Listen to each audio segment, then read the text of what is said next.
kızık. Tutungan aka opalar yüzler edi ısık. Hayatni güzel derdiler, do'stlikni mangu derdiler. Hayotda hech bir narsa o'rtaga düşmez derdiler.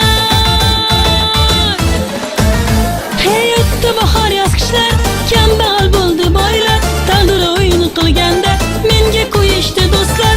O'tdi bahor yoz qishlar, kambag'al bo'ldi boylar.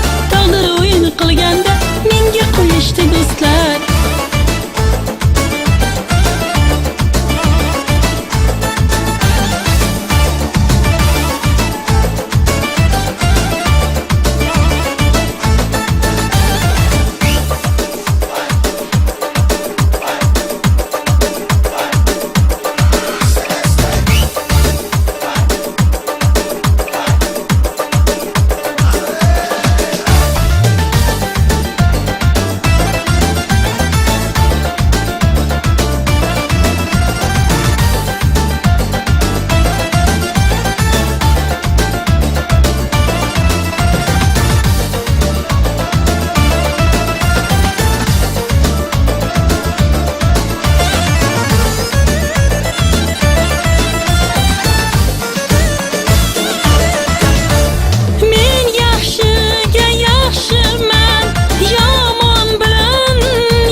Eshiklarni qoqmasdan, qoralamang